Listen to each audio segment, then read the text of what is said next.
Welcome back everyone. Today we are going to try making phosphorus pentoxide again. For this you will need red phosphorus, a bottle of oxygen gas, and this right here is going to be our apparatus.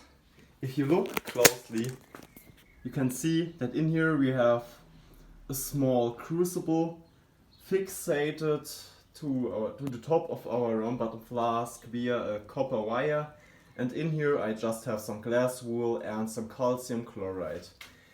This isn't necessary that we have glass wool and calcium chloride, but I don't want any phosphorus pentoxide vapor from escaping, and this should make for a good filter. We start off by just pouring some of our phosphorus onto a piece of paper. The exact amount doesn't matter. What matters is that all of it fits into our little crucible over here. So let's try if this is enough phosphorus. Yes, that's perfect. It's filled right up to the top mark. The next step will be igniting the phosphorus, lowering the crucible down in the flask, and then making sure that our glass pipe goes straight into the crucible. And the reason for this is that we want to get the crucible as hot as possible, so our phosphorus pentoxide vaporizes and settles at the walls of the flask. So let's start. Light it up and insert it into the flask, and then just put this thing straight in here, and whoa, damn, that looks pretty hot. Let's turn off the lights. Oh man, I hope that our filter right here would work better. Therefore I'm going to turn off the oxygen and put in a little bit of, how do we call it, a little bit of normal wool.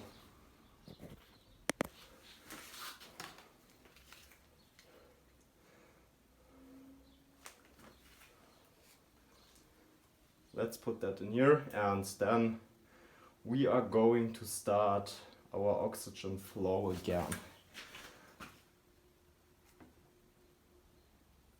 Yeah.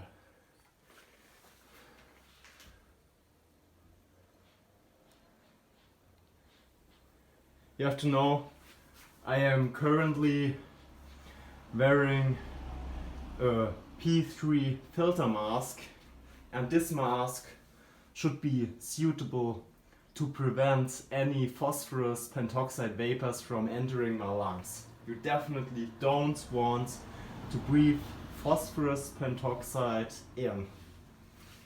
Let's turn the oxygen up a little bit more. Oh, that's too much. We don't want the oxygen to leave or to push out our pentoxide. The pentoxide should remain in the flask.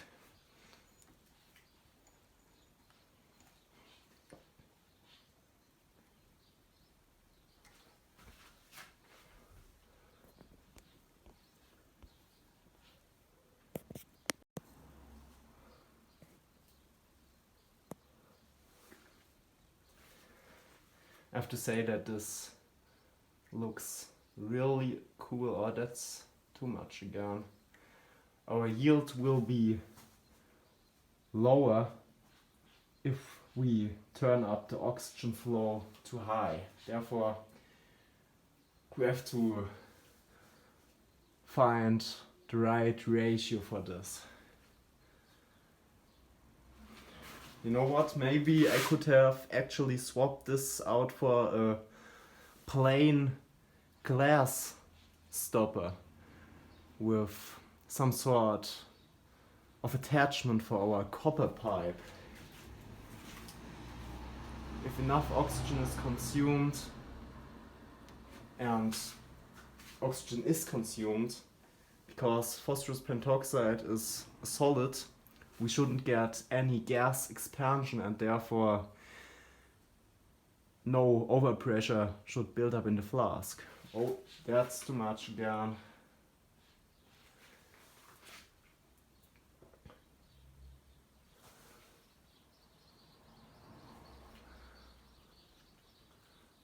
And that's too little.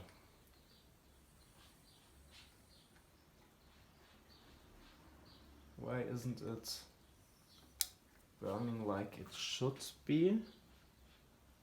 I don't know. It could be that our phosphorus is already used up.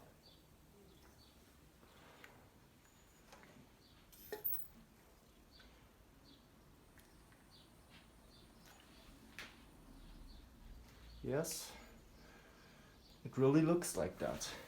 Therefore, we are now going to let this cool down. We are going to take this out, fill in some more phosphorus and put it back in. Yeah, let's take this thing right out of here. Oh, that's not good. Look at that. Our crucible melted straight through and it is broken. There's a hole in it. Oh man. I just leave it in this flask to cool down a little more, and I hope no molten iron is sticking on my round bottom flask, because that shit is not that cheap and it's a 2-neck. It's expensive. But we will see. We shall see. Yeah.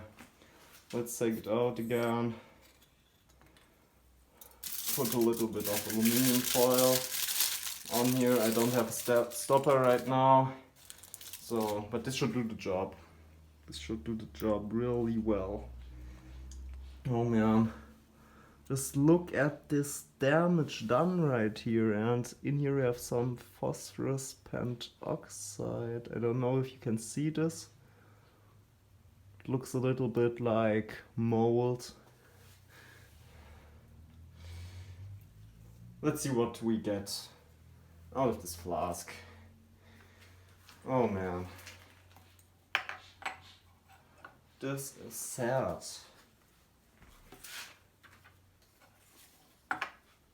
Really sad. Let me just see an insight into this thing. We have still smoke coming out. Close it back up. I'll let it sit for around 10 minutes and we will see us again. Well, here's a new crucible, but not only it contains phosphorus, but also a little bit of hope. Let's see if the hope helps us in any significant way. Also this time we are not going to turn up the oxygen flow as high as last time. Let's start. Oh man. That's a flame way too big.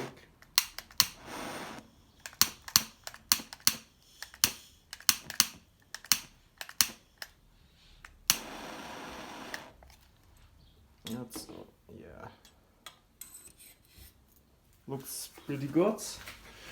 Right now, let's turn off the lights and let's try to insert the oxygen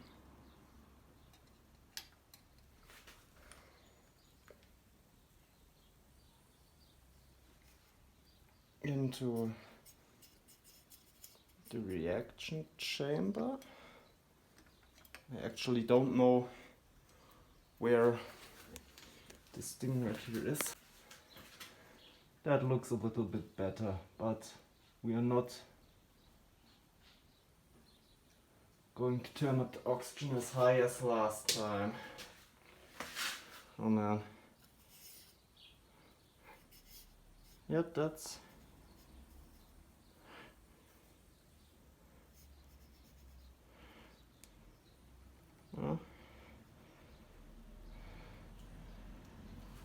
that should be good enough. Let's wait.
Hmm.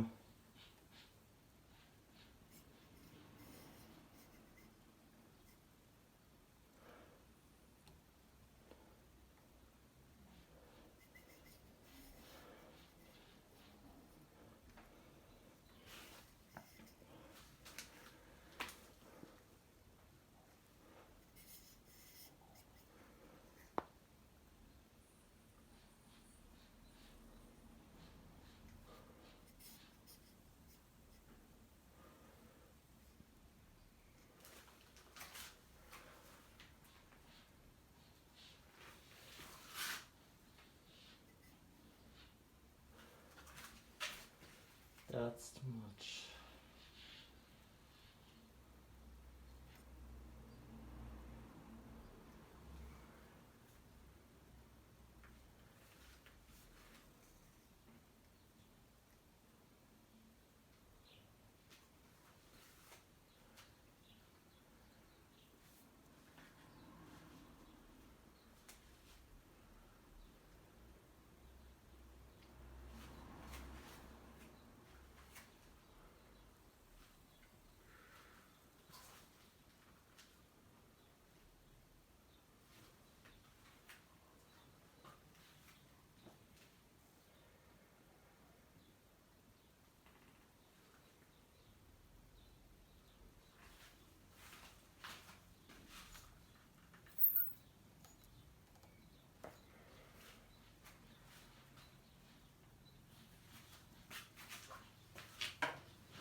You can see here some phosphorus pentoxide coming out. This is why we need to find a delicate balance at which we get enough heat, but not too much oxygen to push out our pentoxide.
You can see that it looks like everything has stopped. And you may be able to hear that I switched the mask for another one. Not for safety reasons as you might think, but because this mask is more comfortable in the long run. And here you can see some nice phosphorus pentoxide flakes.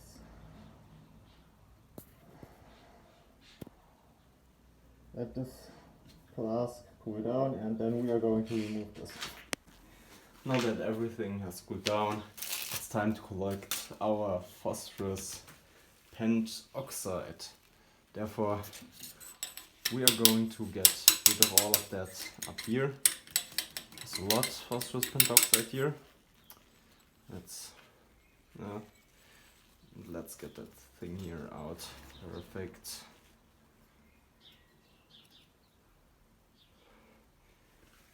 I'm not going to collect the little bit of pentoxide we have here. That would be a waste of time.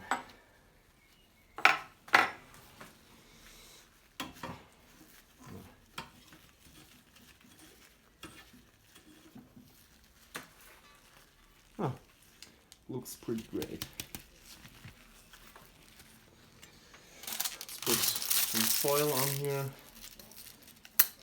Get rid of that. Pull that out. Make pentoxide go down. Get back in. And I need some more aluminum foil for the other part right here. That will be lost also.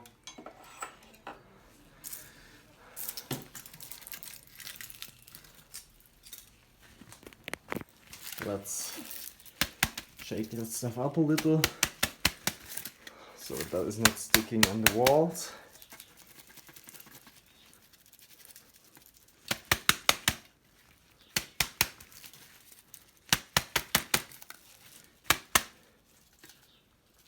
Looks pretty good. Looks like a decent yield.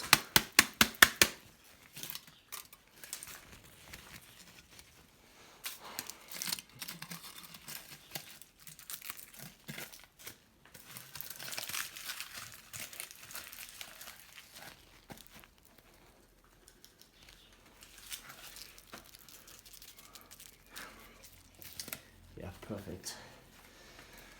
Let's get a little container and look what we got.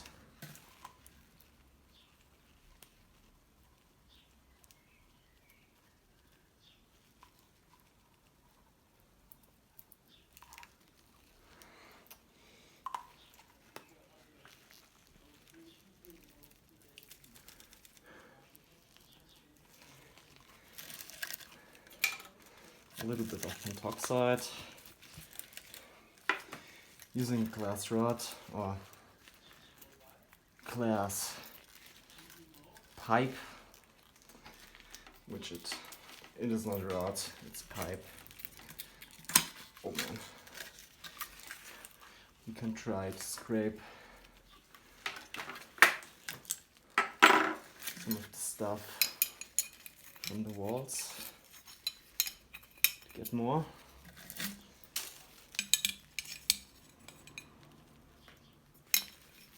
It's from the bottom. Here's big lump, really big lump.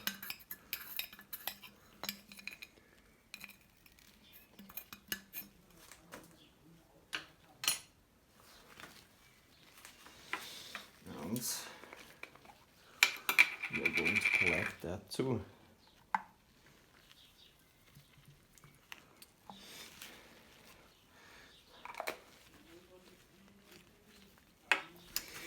This is a huge loss in yields because so much phosphorus pentoxide is stuck to the wall, but for such small batches this will have to be accepted and we can't get this phosphorus pentoxide out of the flask while still dry. We can convert it to phosphoric acid by adding water, but this is all the phosphorus pentoxide that we got. Looks like around 3 grams.